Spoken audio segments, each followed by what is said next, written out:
We've got the Toyota Corolla Hybrid back for a week this time. All right, let's check out our second take. Oh, we're away. Oh, that's pretty good for power-wise. You know what? This actually has a very good amount of power considering its size. What's under the hood of this thing, Andrea? A 2-liter 4-cylinder with hybrid synergy drive. It's matched to an ECVT and has a combined 196 horsepower standard all-wheel drive. So this has 196 horsepower. The RAV4 hybrid, much bigger vehicle, is 219. Power to weight ratio is your friend.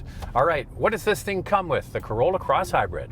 The base trim comes with an 8-inch touchscreen, wireless Apple CarPlay and Android Auto, a 4.2-inch multi-information display, dual Bluetooth phone connectivity, manual sport heated front seats, black cloth upholstery, a heated steering wheel, smart key access, and Toyota Safety Sense 3.0.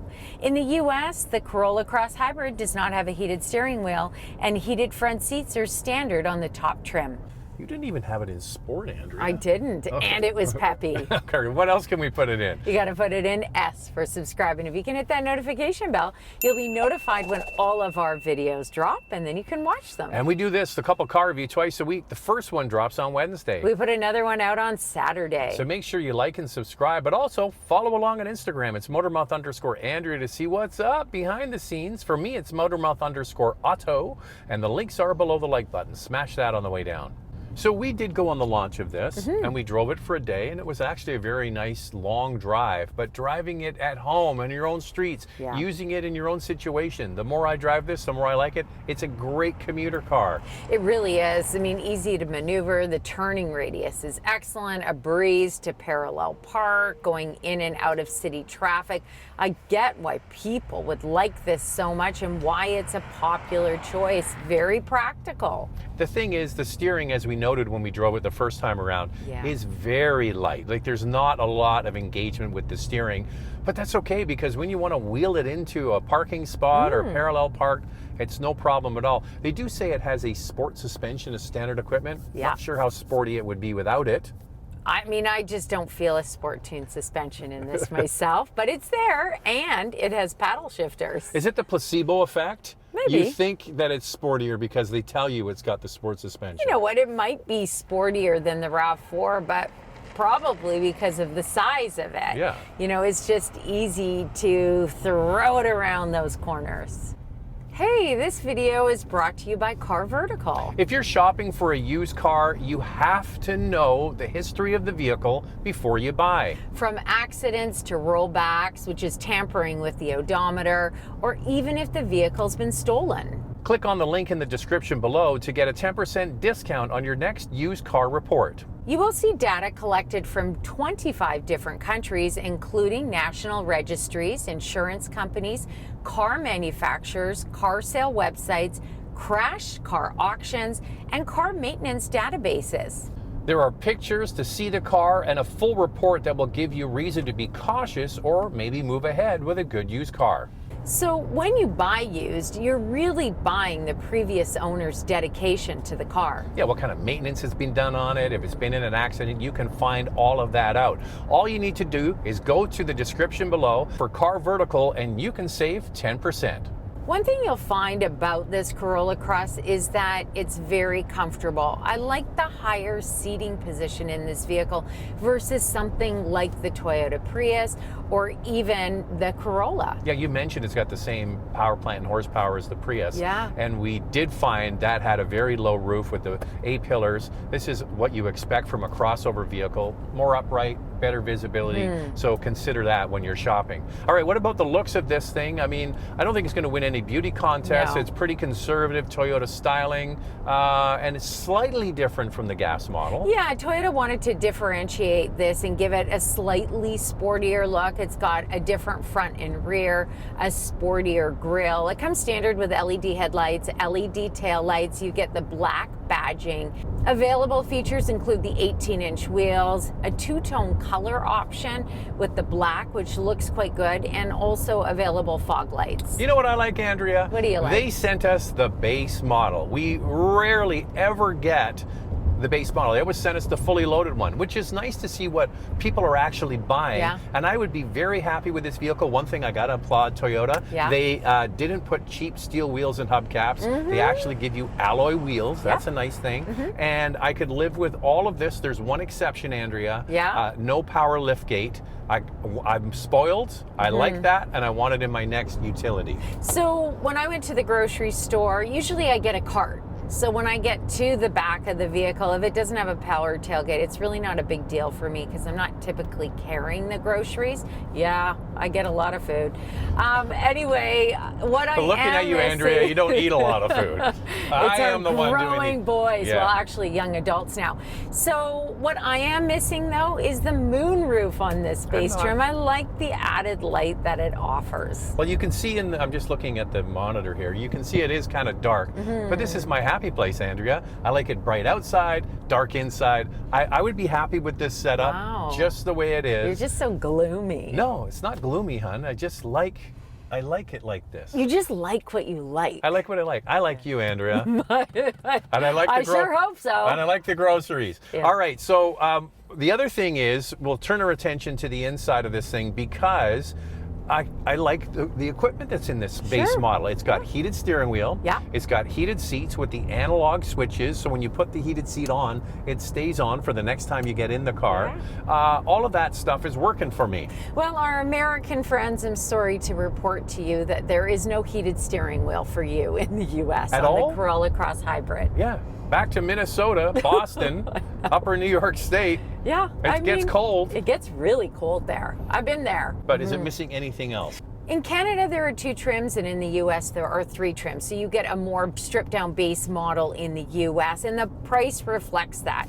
On the top trim, there are some key features that you might want. The 7-inch driver display, the 9-speaker JBL sound system, soft-text upholstery, a power driver's seat, wireless charger, a moonroof, and a power tailgate. In the United States, the SE trim adds a wireless charger, and the top trim gets the 7-inch driver display, heated front seats, soft-text upholstery, and a power driver's seat.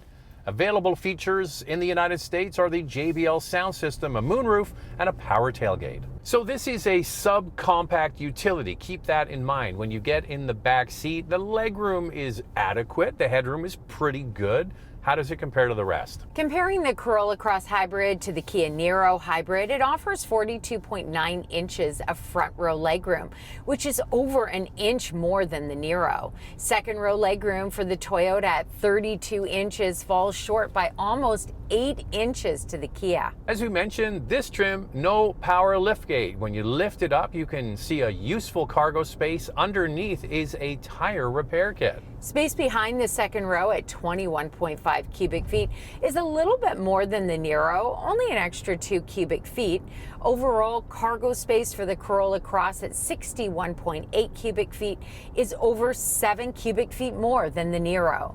Well, you just mentioned the Niro. That might be coming up in questions. Time now for questions, coffee, and cars. Your questions from Instagram. How does this compare to the 2023 Kia Niro Hybrid? You really like that one. I thought it was great. Way less power. It's a bit anemic in the power department. It returned amazing fuel economy in the short time that we drove it. It was on one day. But the big difference is no all-wheel drive. Now, this isn't true all-wheel drive, meaning the engine's connected to the rear wheels. There's a small electric motor at the back providing extra traction. Yeah, I think people have a problem with the Niro only being a front-wheel drive option, but always keep in mind a good set of winter tires makes a world of difference with front-wheel drive models, so you might be able to get away with it. However, the Niro top trim to top trim of this, it is priced more, about $1,500 Canadian, but it has more features. It does get ventilated front seats, driver's seat memory.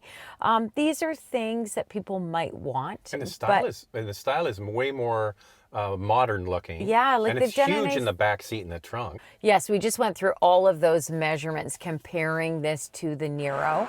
So it's really about personal choice, and really, you can't beat Toyota for resale value and reliability. They have nailed it. And some people just don't feel comfortable going with a Kia at this point. The Bank of Toyota, that's what we call it.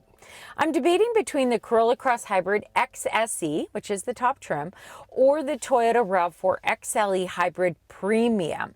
I would love to know your thoughts and about the driving experience. Well, I'm really torn on this one, Andrea, because I've really enjoyed my time with this. It's a great city commuter car because it's smaller. It's easy to park, easy to maneuver. It's a great little runaround in town. But for a little bit more money, I'm getting much more vehicle in the RAV4. You are. It's bigger. You've got more second row legroom and more cargo capacity, but you will pay more for the RAV4. In the US, that premium model, it really doesn't give you any more features than what you're getting in the top trim Corolla Cross Hybrid, but you will pay more for it. In Canada, that model gives you driver's seat memory, but you're paying more for it as well. So it's really about maybe you're sharing the vehicle with somebody and driver's seat memory is an important feature. This does not get it at all. This doesn't get anything. So you have to really manual seats. Manual seats, but on the top trim we're comparing it. It does come with a power driver's seat. So you have to think about, do you need the space? I think that would really be the reason to go up to the RAV4. This does get better fuel economy than the RAV4, but not by much. But it's not by much. Smaller. How does this compare to the 2.5 non-turbo CX-5 in terms of noise, vibration, harshness, interior, handling, power, and low-end torque? Seems like they're similarly priced and sized, even though one's a hybrid and one's a gas model. Well, one's marketed in the subcompact, that's what we're sitting in, and the CX-5 is marketed as a compact utility. However, it's one of the smaller in the compact class. It's going to have a firmer ride, it's going to have a heavier steering, it's going to be, you know, maybe feel a little bit more substantial. Yeah. But back to my point, I'm really torn on this because I really like driving this. I would say that the CX-5 is definitely more dynamic to drive. I love the way that it handles, but it will cost you a little bit more if you want those extra features, but they are available in the CX-5 and they are not available in this. You know, I think that this is more of a practical vehicle for someone who has a lower budget. You could get this for less money. This base trim is, you know, priced okay in Canada at over $37,000. This is a great second car. This is the great car you jump into and run out to the grocery store to pick out a few items, you know, run kids to errands. It's a great second car. And remember, the CX-5 is not a hybrid, and fuel economy is extremely important to people these days. Sometimes it's #1 on their list, and that will move them into this Corolla Cross Hybrid. And now it's time for our hot topic. What's this one, Andrea? I know the Corolla Cross is like the only subcompact SUV with the hybrid option, but I just feel like there are better options out there. Is this model really any better than the CX-30, Taos, Kona, Seltos, besides fuel economy? Well, those are all fine choices. We already talked about the Niro wasn't on your particular list. Subcompact utilities are exploding in popularity. My challenge to all of those brands, come up with something like this, a hybrid. That's exactly what we need. We need more hybrids with all of those brands. We know that Volkswagen will not be bringing a Tahoe hybrid. They are focusing on pure electrification. We may see a Tiguan plug-in hybrid, but other than that, we're still waiting Mazda for the CX-5 or the CX-30 with a hybrid. So yes, Toyota has a broad range of vehicles to offer, and I think that is super important in a portfolio. All right, so you're all here because you want to know about the fuel economy. We've shown you the car, but what kind of fuel economy do you get in our vital stats? Let's start with pricing. In Canada, it starts at just over $37,000, and the top trim is just under $40,000. In the US, the base trim is just under $28,000, and the top trim is just over $31,000. Here's the fuel economy, just 5.2 liters per 100 kilometers in the city, 6.2 on the highway. That's 45 miles per gallon in the city, 38 miles per gallon on the highway. This can tow 1,500 pounds, and the warranty is 3 years, 60,000 kilometers, or 36,000 miles. You get 2 years complimentary maintenance in the US, up to 25,000 miles. So we already talked about there's not very many subcompact utilities that are hybrids, so we've chosen 4 hybrids generally. For your consideration, 4 vehicles for you to consider.